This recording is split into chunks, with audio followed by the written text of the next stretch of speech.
The Niners just beat the Eagles 23-19. I don't want to brag, but my score prediction was 23-20.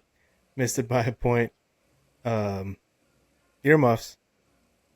Fuck Nick Sirianni. Fuck the Eagles. It could, like Steven said earlier, it couldn't have happened to a better franchise. I'm so glad to send those losers packing. We'll talk about that game right after this.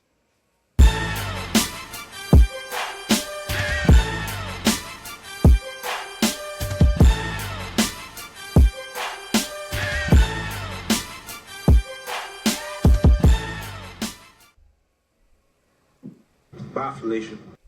Bye, Felicia. Bye, Eagles. Defending champs are gone. Um, I was talking a lot of s. Now I don't. Now I don't cuss. I was talking a lot of shit on the Niners throughout that game. We watched it over at Kendra's house, and I was just like, I was laughing because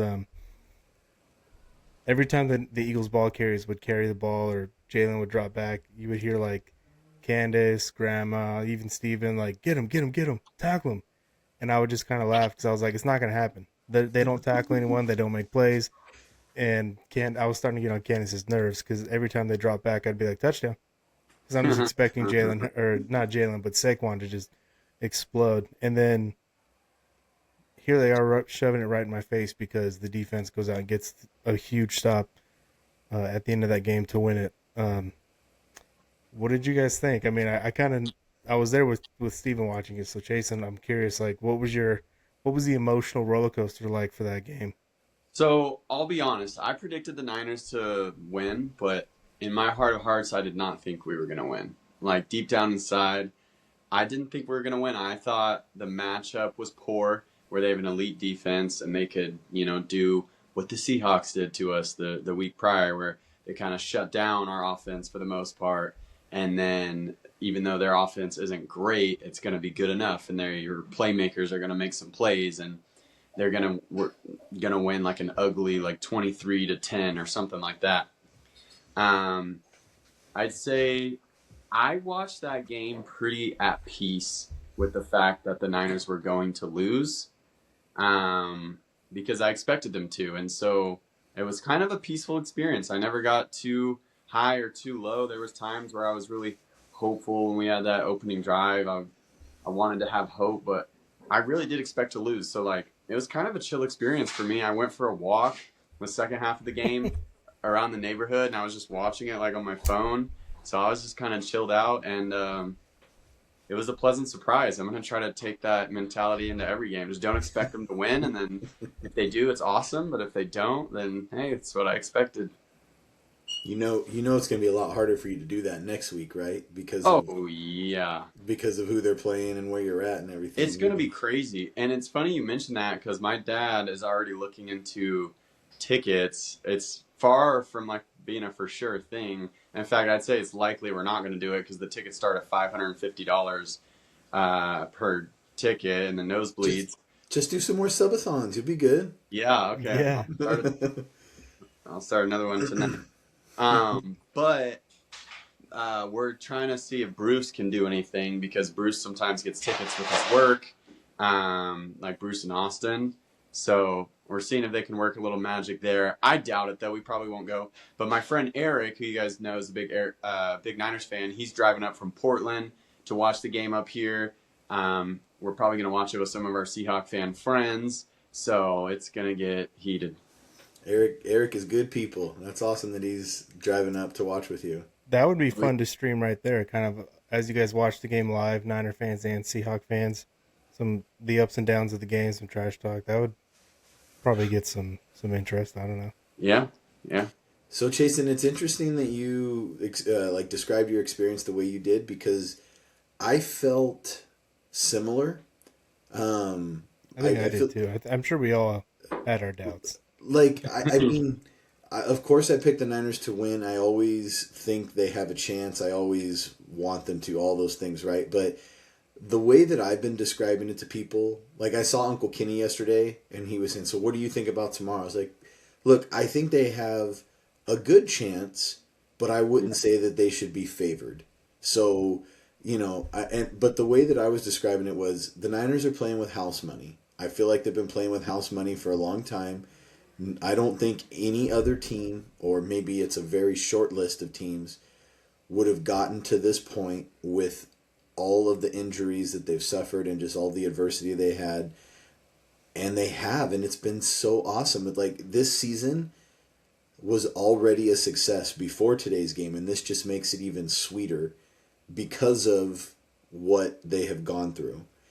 And I feel like today's game was, like you said, oddly peaceful, but I will say that the later we got in the game, I was like, holy crap, they're going to do this. Like, the more amped I was getting, I wasn't like jumping around or getting crazy, but like I could feel it inside.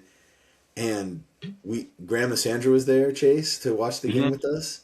Mm-hmm. And towards the end, when they're driving down, she just kept saying, but don't turn the ball over. Don't Don't lose the lose the ball. ball. Like every play, and me and Ryan were both like, what? Why are you saying this? Like, it's just, it was like making us, I think, more nervous as we were going. But yeah, like by the end, I was like, holy crap, they're gonna pull this off. This is incredible. And then, like, yeah, I was that Eagles drive. Like, after the Niners scored their final touchdown, I was, not not outwardly expressing it, but inside I was just like pins and needles, feeling shaky. Like, come on, guys, you got to do this now, right? And it was awesome. It was such a fun way to experience the game because it went from being like, what hope they give it the old college try to, Huh. dude, they're doing this. Mm-hmm. The Patriots just won. Fortunately, the Chargers didn't bother showing up today. No, they did not. That sucks. I was kind of hoping the Chargers would get an upset win there. Me too. Support my That boy Jim Harbaugh. that means Josh Allen's going to Denver next week. And they're gonna win. Broncos are overrated. I'm leaning Bills too, but we'll see, I guess, how the week unfolds. I feel like the Houston Texans might be the sleeper in the AFC. Like, they might be a legit Super Bowl contender. That defense is so good. I That being said, agree. I think the Steelers like match up with them pretty well. I've always wanted to see a Niners Steelers Super Bowl. I Yeah, don't that Mm, would be so cool. that Especially would be fun. Sam's a Steeler fan, and not I joked with her and her stepdad, Chemo, who's a Steeler fan. I was saying, like, wouldn't a Niners Steelers Super Bowl be so cool? And he was like, oh, that would be great.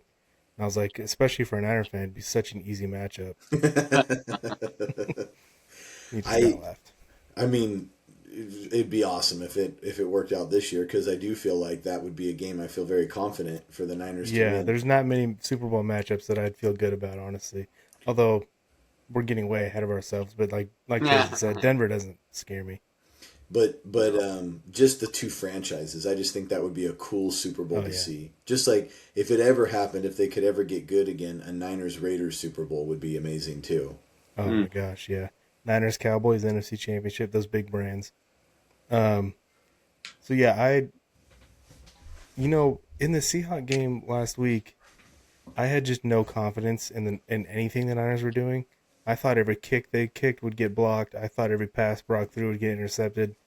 I didn't think Christian McCaffrey would gain a yard on the ground. Like, I just had no faith in anything they were doing because the Seahawks were so dominant in that game, in my opinion. This game was a little different. I thought the Niners offense struggled at times, but Brock was still throwing the ball pretty well, even after a couple bad interceptions. But once the Niners took the lead, I actually felt pretty good about the defense getting a stop. I didn't think they'd go out there and force 3-and-out right away. They almost did. The Eagles converted that fourth down to Goddard.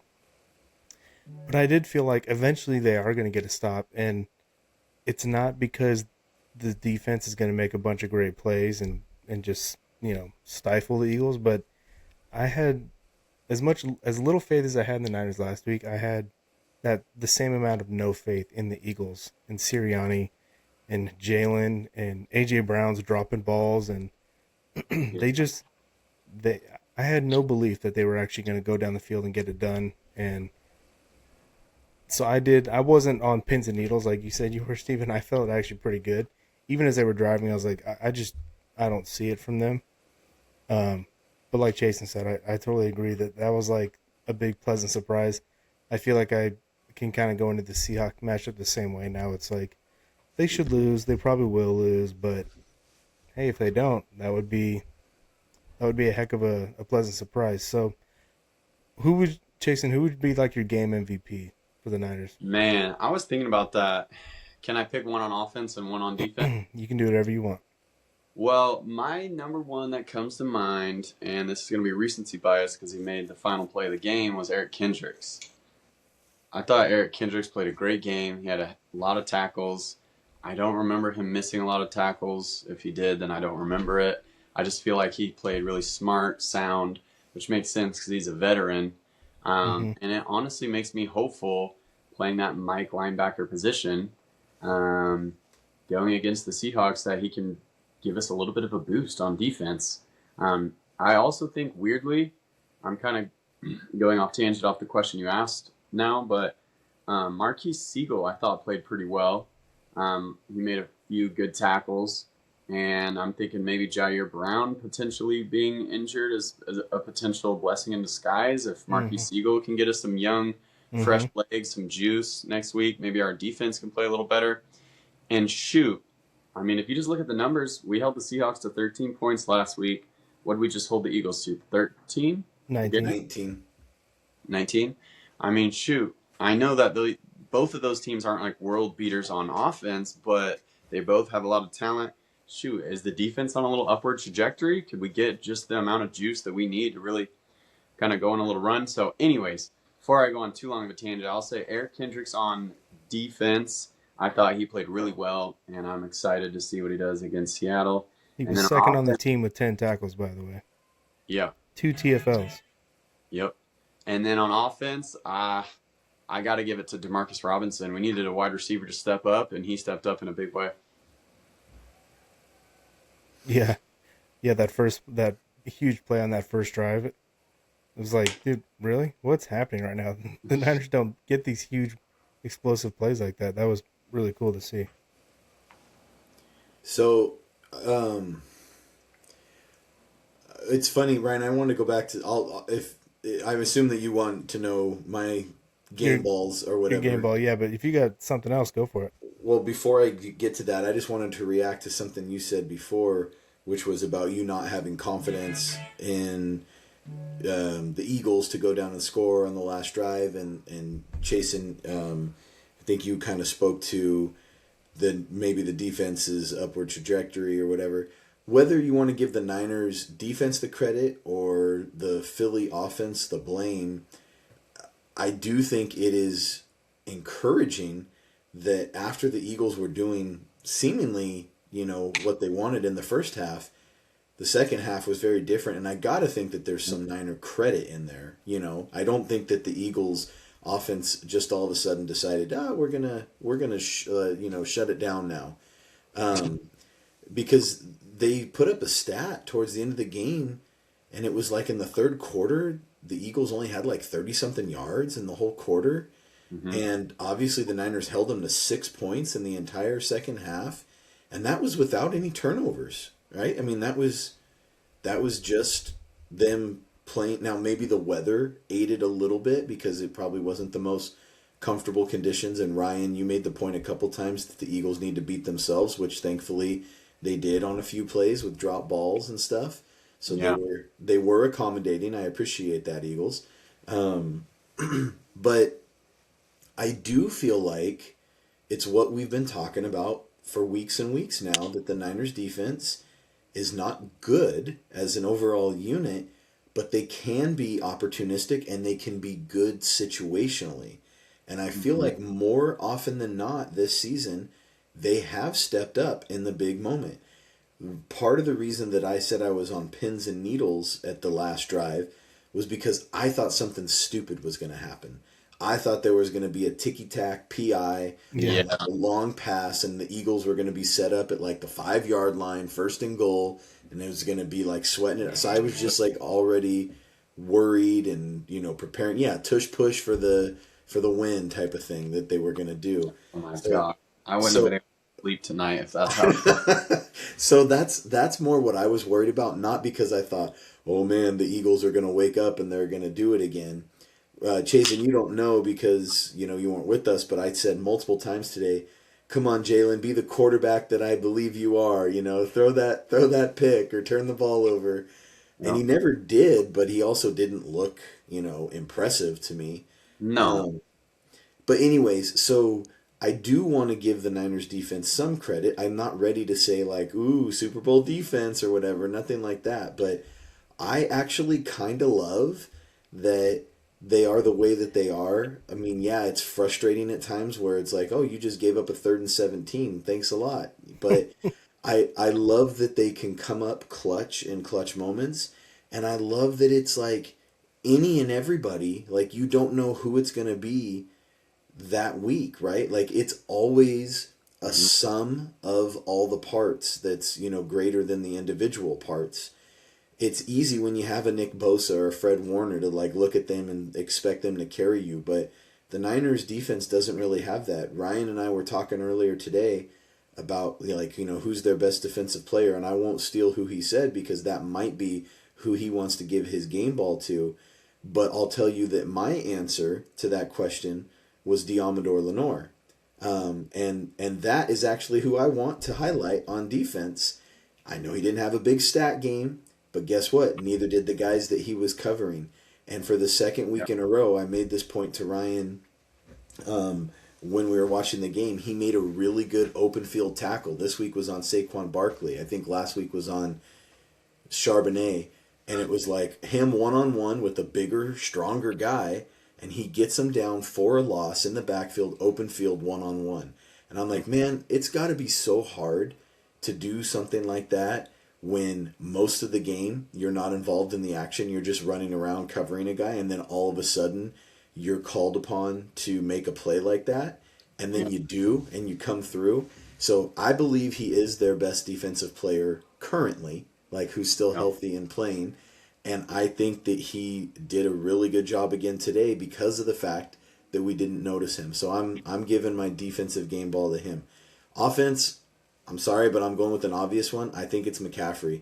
I think that touchdown catch on the Jawan pass was a high, high, high degree of difficulty. It Play of was. the Oh play of yeah. the game, play of the weekend.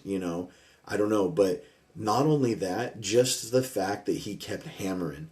Like there was no running room, and he just kept going, and he eventually later in the game got some gains. I Or mean, not nothing where he like popped one or whatever, but 4 yards, 6 yards. I think he had maybe one 9 or 10 yard run, but he fought for everything, and he is like a robot. It just seems like you can't destruct him.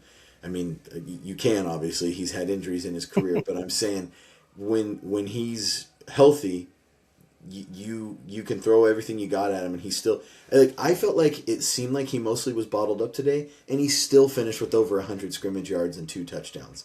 So it's like how frustrating that must be for opposing fans or the opposing team to be like, we are quote unquote stopping this guy, and yet he's still making this huge difference. So Yeah, no, anyways, you shut him down, and then you look up at the end of the game. It's like, wait, he had 100 yards and 2 touchdowns. yeah. I thought we like shut him down. So those are my game balls. McCaffrey on offense, I think he's an obvious one. Lenore on defense, I don't think he's an obvious one. I don't think anybody's coming away from that game saying that, but you guys know I've loved him for a long time, and I appreciate what he does. I think there's, difficulty in having to be quiet for most of the game and then all of a sudden step up and make a play. So I will say, listening to Eagles, people who cover the Eagles talk about the Eagles this week, they talked about how all year the Eagles had entire halves where they didn't get first downs, they didn't score, they didn't move the ball. They led the league this year in 3-and-outs. hmm Their offensive coordinator, fans have wanted fired all season long. I'm already hmm seeing on social media they're all like, if this guy's not gone by Monday morning, we're rioting. Um, so the defense deserves credit. Obviously, they play hard. They're Solid's coaching up as best they can, but they went up against a talented but extremely poorly coached and inept offense, and I think that's why they went just in this game. The second and third quarter they did nothing offensively. They had the one stat where the Eagles had 0 first downs for like since the second 6 minutes left in the second quarter, I think it was, and it was like almost the fourth quarter. So the defense deserves some credit, but they had a great matchup because the Eagles' offense was just so bad. One of the podcasts I listen to, they do a lot of like really deep diving on like all 22 film watching, and they have been really critical of the safeties a lot of the year, and they were really high on Marquise Siegel early in the year because he earned the starting job, and they were using him in a lot of unique ways, asking him to do a lot of things, which the way they explained it was like Saleh clearly trusts him, but he got burned a couple times, especially in that Bucks game. He got burned pretty bad, and then they just benched him, and he hasn't played since. Mm-hmm. He came out on the field today, and I thought he played really well. Kyle talked about him in the post-game press conference. He was like really impressed. He's like saying how we used him early, but then he got sat down for the season, and he's been preparing and practicing, and he's been playing well. And when we needed him today, he played really well, and he hammered Saquon Barkley on that one run play and knocked him out of the game for a while. He finished with 8 tackles, third on the team. Wow. Diamador Lenore actually had 8 as well, so he actually did have.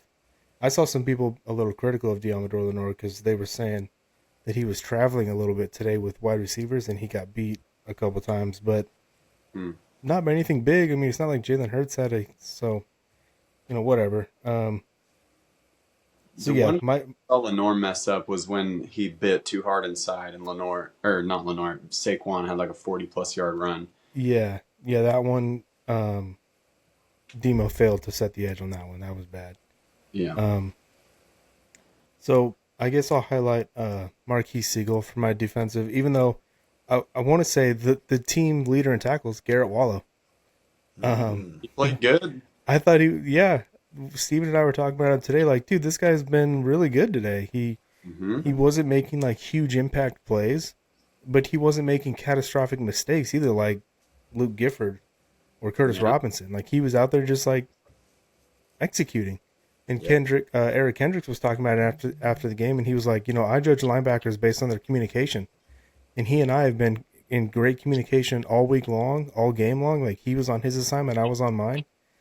I'm not going to sit here and say that they've upgraded at linebacker, but I don't think there's this steep fall off from Bethune Winters to Kendricks and Wallow, which is shocking to say, but so I'll highlight Wallow and Siegel. I'm really looking forward to see what Siegel can do now that Brown's probably going to be out, because I'm pretty high on Siegel.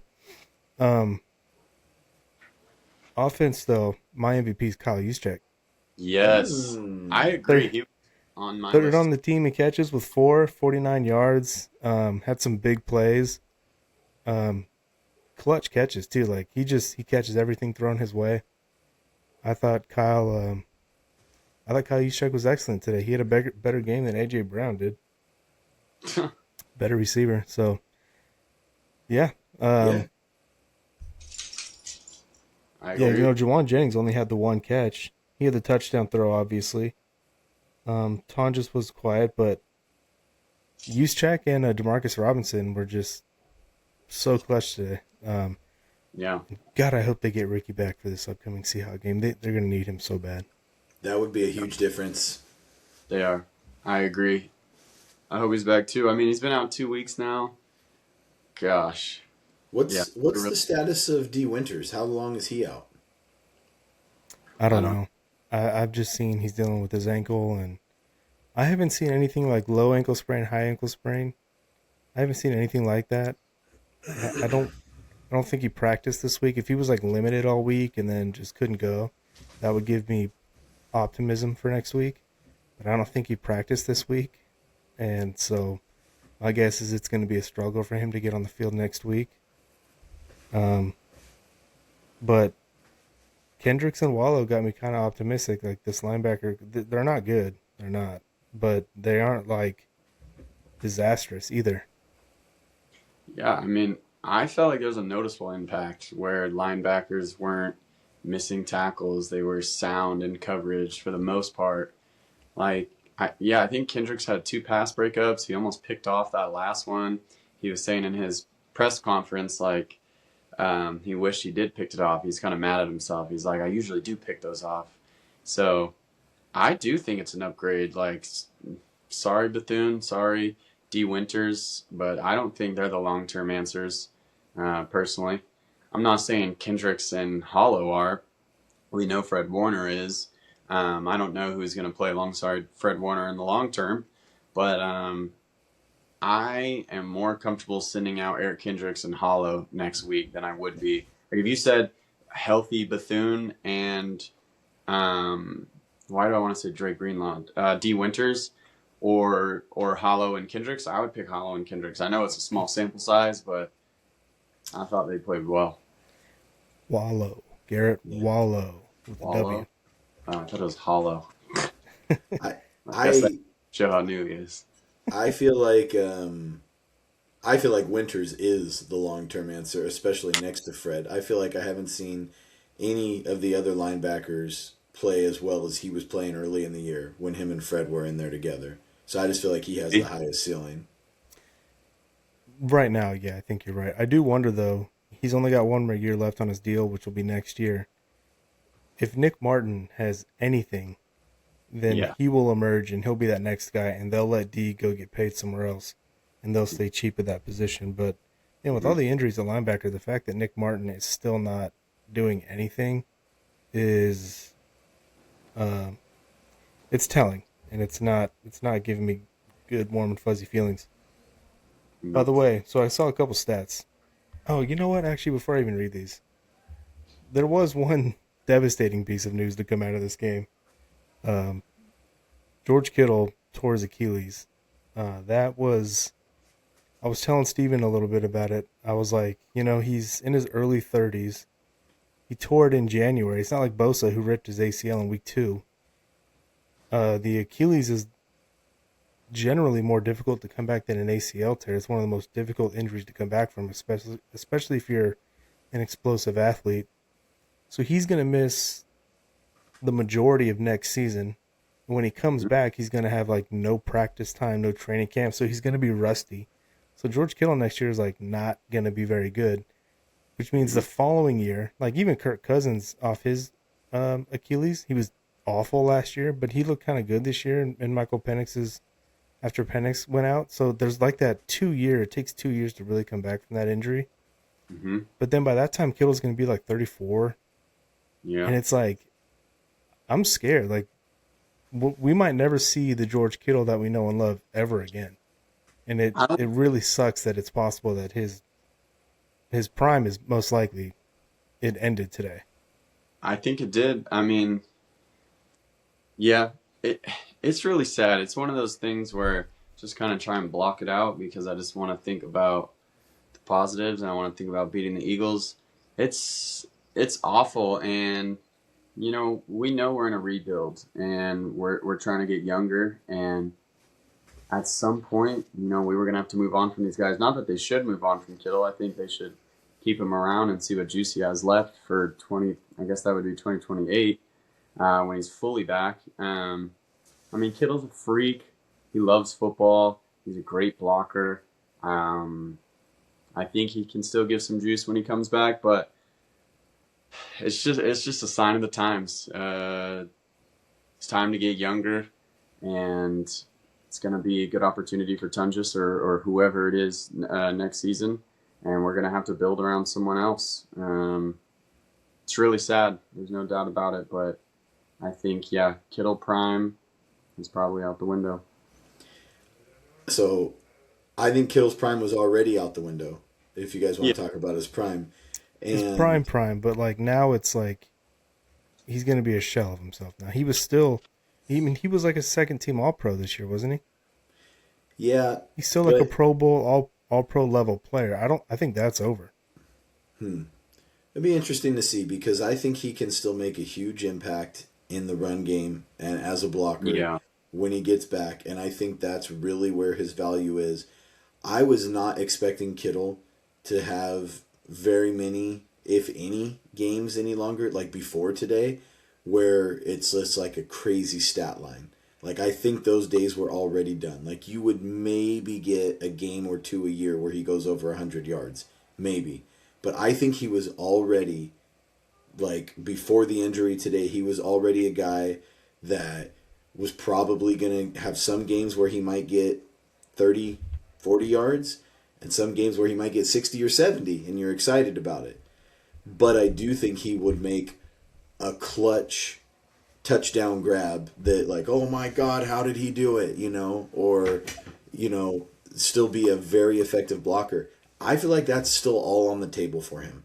I don't think if you want 1,000-yard season George Kittle that can take over a game, then yes, today is probably the end of that, and that is too bad because I love George and I want him to be, the best version of himself that he can be.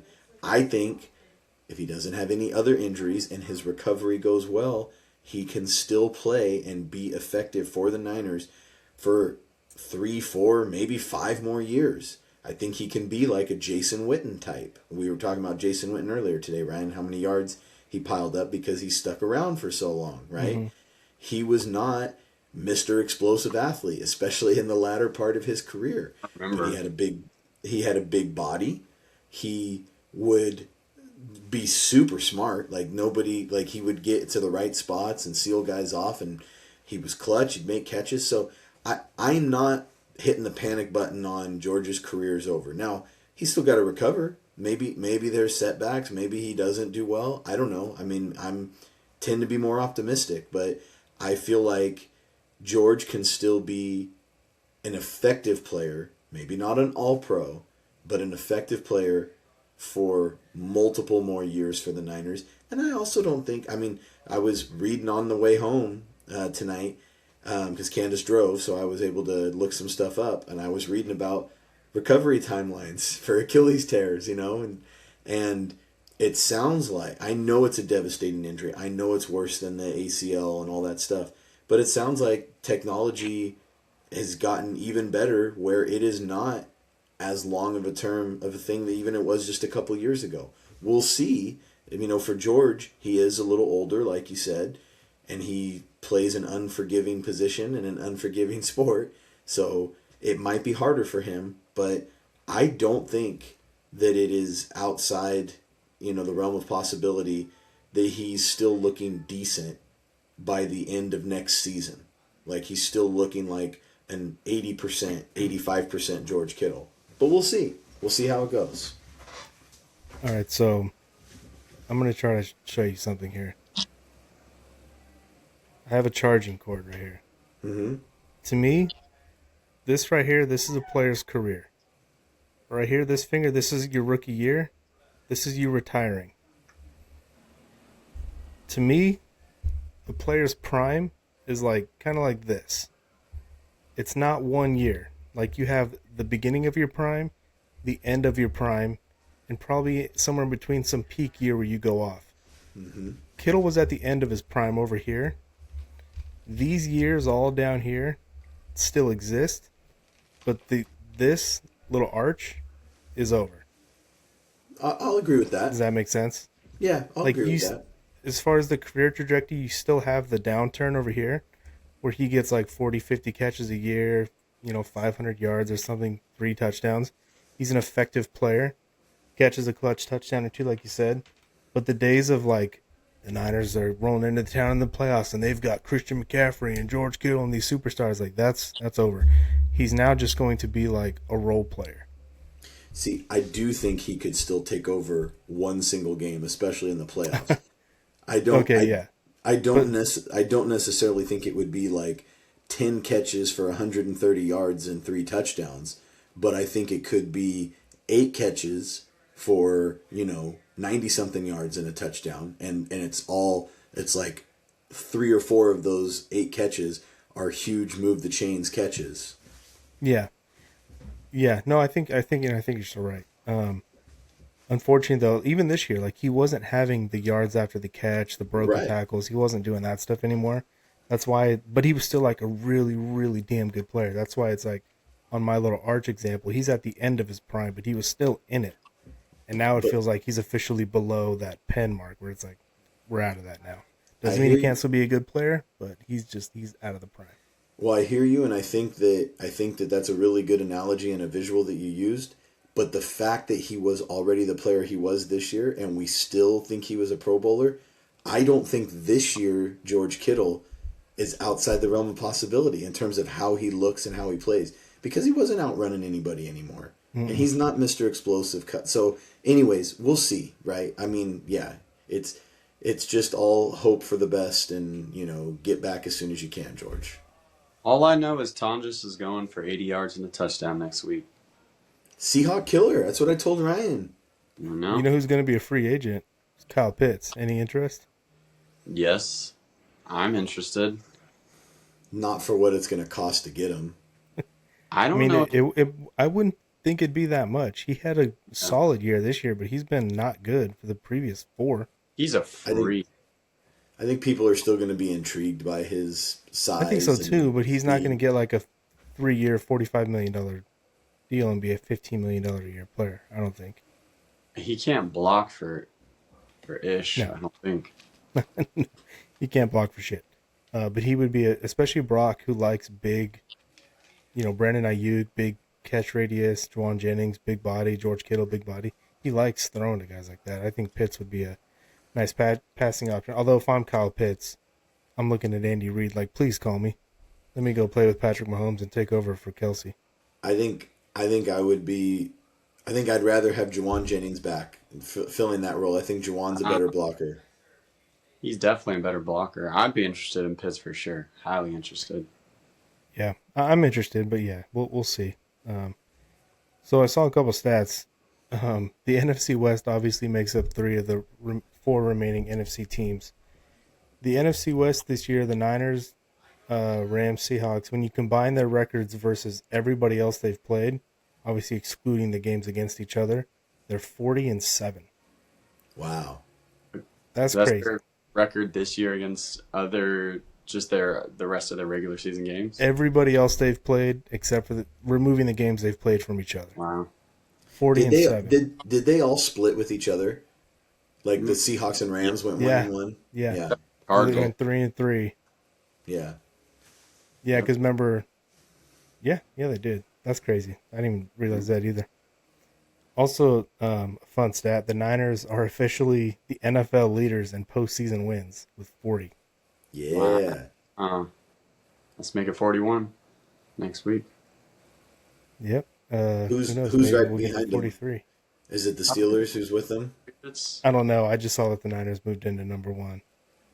Sole possession. Any other moments in this game you want to highlight and give somebody credit for, or take an opportunity to dunk on an Eagle? I wanna I wanna highlight the rookies because I feel like even though none of them might have made a big play, CJ there you West. there you He saw had a huge play. yes, CJ West did have a big play. You saw CJ West making a contribution. I saw Alfred Collins. I don't know if he even had a tackle, but I saw Alfred Collins pushing the pocket, being in the right spot, making an impact, making Hurts move off. And Upton, of course, had some great PBUs and, just doing his Upton thing, being in the right spot at the right time. I love that there are three rookies playing significant time in a playoff game and doing well. And like I know that there's been some talk about like Ryan, you've expressed your frustration about Nick Martin, and I know you're frustrated about Jordan Watkins and some of the other rookies, but like this rookie class already super encouraging with those three guys, and we're not even talking about how good Mike Kell was doing before he got hurt. So I it's like know. I feel like the future is very bright based on this year. Now they could all turn into pumpkins next year and have a sophomore slump and look horrible, right? But I thought they'd look good today. I thought they'd look like factors on the field, and they're just these little rookies running around out there. So I love seeing it. If Michael was still healthy and Siegel now taking over for Brown, this defense could be carried by rookies, and that's obviously excluding Nick Martin, who's doing nothing, and who was the other player? And if Jordan Watkins can somehow find a way to get involved in the offense, I think he can play. I think eventually we're going to find out that this guy's a quality weapon. They need speed on offense badly, and I think if he gets an opportunity, he can produce. I don't think he's going to get it this postseason. He'll probably have to wait till next year. But I think this rookie class is really promising, and I'm looking forward to seeing what they can produce going forward. Yeah, Upton Stout, Steven and I were talking about it earlier. Who's the best player on defense right now? And Steven made the case for Lenore, and I said, yeah, maybe, probably, but like Upton's probably number 2. Yeah, I feel really good about Upton. I was pretty critical of him the first half of the season because he was getting a lot of penalties, but he has had a great second half of the season, which is kind of what we anticipated from the rookies. They would get better as the season went on, and I think Upton is balling right now, and he's going to need to keep balling because there's some good slot receivers coming to town, or I guess we're coming to their town, and Jackson Smith and Cooper Kupp. 2 things kind of stand out to me. One's a little bit of a negative, one's a little bit of a positive. Our line, honestly, both sides of the line, I feel like just get pushed around. And it makes it hard on Brock. It makes it hard to get the run game going. It makes it hard to stop the run. I think especially in the beginning of the second half, Brock just had no time to throw the ball. I think that's what caused him to make a little bit of a panic throw and have that second interception. That was a really bad one. But it's just, that makes it tough to win in the playoffs when your lines are getting bullied. And it just kind of further emphasizes, I think we got some good pieces on the D-line for the long term. We obviously need to invest in O-line. I think all of us are on the same page on that. But the second point I wanted to make is a little bit more of a positive one, is that I feel like some of the changes on defense are going to give a little bit of juice, meaning the linebackers and then also Siegel coming in. I talked about it a little bit earlier, but I think it's just going to give us just enough juice. I really am high on that. Eric Kendricks is going to play well, and that veteran presence is going to get people in the right places. And then I think Siegel coming in could give us some juice, some fresh legs. He's super duper fast. I just feel quite a bit better about our defense with these 2 new linebackers and with Siegel back there. Not that I think they're going to be elite or that I think they're even going to be good. I think they're going to go, I'm hopeful they go from a terrible defense to an average defense. That's my hope. And I think that could be good. That'd be a big jump. That would be a big jump. I would take from terrible to bad. Yeah, that could be where it ends. And I mean, Jair Brown was awful in that Seahawks game. And I think Siegel could absolutely play better than he did. Yeah. So there's your upgrade right there. And Tatum Bethune was flying around hitting people, but he's a liability in coverage. And Eric is not athletic anymore, but he knows where to be. I mean, you saw it on the 4th down play for the game. He was right in the throwing lane, knocked the ball down, had a chance to pick it. So, Jason, Ryan, I'm sure you have some point you want to make, but I just want to tell you that first point, the negative thing you were saying, that was another Grandma Sandra commentary from the game today. She was like, why does it seem like the Eagles guys are just bigger and stronger? Like, they just keep pushing the Niners around, and like the Niners can't knock them down. Yeah, it's like they just bounce off them. It's like, yeah, you're right, Grandma. They do look like that. And Ryan was like, well, we have a bunch of backups in, and backups of backups are in too. But it was like, I think it was one of the Saquon run plays where it was like super obvious, where the line just got super good push, and then Saquon, and they met Saquon and they just pushed him back. And she was like, why can't they knock him down? Yeah, exactly. And Saquon, I think he was navigating like he does in space, and like a couple guys hit him, but he didn't go down. Anyways, it was really funny because we were both like, yeah, you're kind of right. Like, they look bigger and stronger because they are, unfortunately. Also, our big strong guys are all watching from the sideline. Also, Ryan and I were like a couple times the bearer of bad news. Like, sack him, go get him. We're like, look, they're not gonna sack him. Just It's just not going to happen. don't expect any sacks. Like and then I kind of spun it like, more positive. I was like, but they really shouldn't be trying to. I mean, yes, try to sack him, but said they have to stay disciplined and stay in the rush lanes. It was a point that Ryan made on our last pod that Yeah. like if there's a quarterback that you don't want to, be overly aggressive with trying to sack, it's Jalen, right? It's you Sure. want to just keep him corralled in the pocket and let him make decisions. And so, For sure. yeah, but it was Or well, that was more Mom and Candace who were like, "Why sack him? Why don't they get him?" And it's like, just you have to change your expectations here. Yeah. Yeah. Yeah. I mean, there are other quarterbacks who you want to keep in the pocket. Like, Mahomes is a guy like you have to rush right or he'll get out the pocket. But even if you keep Mahomes in the pocket, he's more than happy to beat you there. That's what makes Mahomes great. He can beat you any which way.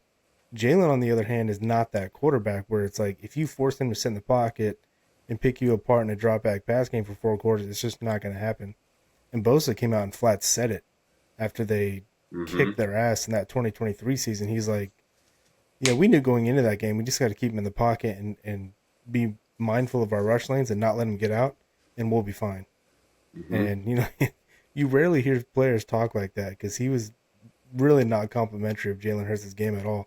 And he even said something like, there's the blueprint. We put it out there. And then the Eagles spun down the drain that year. So it was like, you can get mad at Bosa, but like he was telling the truth. He was honest. The blueprint is there to beat Jalen Hurts. And I'm sure Saleh went back and watched that game and told the guys, like, we don't need to sack Jalen 4 times. We just need to constrict and keep him from scrambling and let him just miss receivers all day long. That's why 2022 is all the more frustrating because I think they already knew that then, and I totally think they would have done that in the NFC title game in 2022 if they just had a damn quarterback. Oh, I agree. What's Yeah. unfortunate is Sam Darnold is a quarterback you want to rush against. You want to make him move around and uncomfortable because I that's know. what makes his mistakes. So no pass rush next week is going to be tough. They might He is they a might good have to athlete. blitz a little bit. Yeah. That, that's one thing where I would criticize Eric Kendricks, and I don't even know if it's Kendricks or Saleh, but I saw Kendricks blitz quite a bit in this game and do absolutely nothing when he did. It's like I would rather him just drop back and try to disrupt passing lanes because he got zero pressure on the blitzes. And Saleh's not a big blitzer, but when he does call them, they do not get home. And I don't know if that's because the players that are blitzing aren't very good, or if it's the calls, or what was his name? I already forget. The Shark. Yeah, K1. Oh, yeah. K1's not walking through that door. The best nickel blitzer ever. But you know what? Who's that guy that they just signed? Kaiser White. Yeah. I don't know a whole lot about him. Like, I don't remember watching him, but I thought he was known for being like fast and athletic type of a guy. And if that's what he is as a linebacker, maybe that's what they'll use him as the next game. I don't know. You know who's really fast and athletic that plays linebacker for the 49ers? Nick Martin. Nick Martin. He's probably the fastest, most explosive linebacker on the team. Even when Fred Warner and D. Winters were healthy, he's still that guy. So if you can carve out a role for D, like, there's your guy. Just blitz him. Put him on the field and run him at the quarterback. Say, you're a missile. Go get the quarterback. Do we know if mean- Martin ever even cleared the concussion protocol? I don't know. Kyle was asked about it last week, and he was like, I don't know. So it's like, okay, so Kyle just does not, this dude's not even on the team as far as Kyle's concerned. He literally just said, I don't know. I mean, Ryan, I think you had said something like there's some speculation that maybe he's not getting the playbook or whatever, or that's Well, been floating it's around. not physical. I mean, it's kind of physical because he's injured, but it's not because it's like, well, he's too slow. It's like, he's an explosive guy. He can tackle. Like, he's a more athletic version of Tatum Bethune. Maybe he's struggling in coverage. Maybe he's not. I don't know. But it seems like there is speculation. It's like maybe he's just not picking up the playbook and he's not assignment sound. How cool would it be if they did like activate him this week and they like just been stashing him as a secret weapon? I know it's also kind of frustrating, but how cool would that be to just like pull that out? But I wonder if it's something else. Like maybe they know, like, just the type of guy they're dealing with, that he's not ready and they don't want to put him in the position to be exposed out there, more for like his development. Like, I don't think it means that they've given up on him or anything. No, I don't think so. I think they just probably know he needs time. Which is fine. A lot of young players come in the league in the need time. The problem is you drafted him at 75, not 155. You Yeah. draft a guy in the 5th or 6th round, it's like, yeah, give him a year or two, that's fine. You draft a guy in the 3rd round, it's like, we expect you to come in and help. You know, Yeah. Upton Stout was drafted at the end of the 3rd round. He's helping. Yep. CJ Yep. West, 4th round, he's helping. Like, you get drafted in that area, we expect you to come in and help. And that's the problem with the Nick Martin pick. Maybe that's the hard lesson that he has to learn. You know, we don't know about his preparation. Like you said, if it's not a physical thing, you know, but it is a mental thing, or, you know, whatever, discipline thing. I don't know. It's like, dude, Yeah, it's hard to say. you're 3rd round pick, but doesn't mean that you just get to be on the field. You got to buy into the Niner way. I hope he does. I hope he can, because they could use him, even if it's just as a heat-seeking missile off the edge for, 3 or 4 times a game. Just say, go out there and run and attack the ball, man. You don't have to be a silent sound. Just blitz the quarterback. All right. We should probably call it. I want to go relieve Sam so she can go to bed and take the baby. I was going to say, this isn't so much like a shout out of whatever, but I think that today's win was like emblematic of the whole season. Like, I feel like it was the perfect game for these Niners to have, because they did just enough to win. They figured it out. It wasn't pretty. A star player got hurt. You know, like, there was so much about this game that I feel like embodied the season. And I really, really enjoy this particular team. I know it's not one of their best teams, but it reminds me of, like, odds are all the way against you, and somehow you find a way. Like, your spirit or your will or whatever is greater than your talent, and that is so awesome to have on your team. They may not win it all. I would, of course, love it if they do, but yeah, it's already so satisfying that they went into Philadelphia and beat the defending champs and gave them, you know, that little revenge from 2022. And I love this team. I think it's so fun to root for, even though they frustrate the hell out of me at times too. Yeah. George was another blood sacrifice to keep Christian healthy for this playoff run. That's right. We needed to make a big sacrifice for this playoff run. So Well, hopefully that can be the sacrifice for like 3 games, and we don't have to sacrifice any others. Yeah, No, we're at good. this point, we're just running out of bodies to sacrifice. What do you guys think? You think there's any legitimacy to Fred coming back? No, maybe No. in the NFC Championship or Super Bowl if we make it to those. But Kyle got asked in the post-game press conference, and he said very unlikely or something like that. I He honestly basically don't. said Fred's out of sight, out of mind right now. I honestly don't think Fred's coming back, even if they make the Super Bowl. That's my view. I think it's just like hopeful talk. I think Fred wants to. I think Fred would be out there next week if they'd let him, but I just think that they know better than to rush him on there. But anyways, we'll see. You know when players are coming back from injury, but they're not practicing yet, but you'll see reports that like, oh, Ricky Pearsall's been running on the side field. I heard Fred was doing that this past week. I saw that too. So we'll see what this week looks like. When I started seeing like Fred Warner, like, you know, Kyle goes to the podium and he's like, all right, guys, injuries for today's practice. Fred Warner limited, Trent Williams vet day. Like, when I hear that, like, oh shit, Fred's ready to go. Because limited means like you're practicing in a limited fashion, but you're practicing. If he's just going to be working out on the side, he's not coming back. I honestly think it's Fred being a great leader and trying to motivate the team and doing every little thing that he possibly can do to encourage this team. Because if you see that guy giving it his all to try to get back out there, it's going to make you push a little harder, and it's going to make you respect your teammate more. Anyways, yeah, I I don't think it's happening. Even if they make the Super Bowl, I don't think we're going to see Fred Warner play. That's my personal opinion. But I also think that it's like a motivating tactic that he's using and the Niners are using. And I love it because that's what people are talking about, and it's something to distract from, other things, but it's a positive distraction, right? It's something where, maybe you're not paying attention to how good Wallow is doing or something because you're thinking about the possibility of Fred coming back. But anyways, I know you said you wanted to wrap it up. I just wanted to say that about today's game and how I thought it was really cool, like to be on the heels of this season. I have one more. I quick agree. take. Go One ahead. more super quick take. I'll make it quick. I am glad to be playing the Seahawks over the Rams, which might be a hot take because everyone's saying the Seahawks are the best team in the NFC right now. But I still don't trust Sam Darnold in big games, and I'm glad we get such a quick chance at revenge to get that bitter taste out of their mouth. I think Kyle and Saleh are gonna have some. They're gonna study that film hard and have some answers. I'm not saying they're gonna hang 30 on them, but I think they're gonna not have that bad of a game. I think they're gonna play a lot better than they did before. And the Rams scare me more than the Seahawks, so I'm excited that it's Seattle and not LA.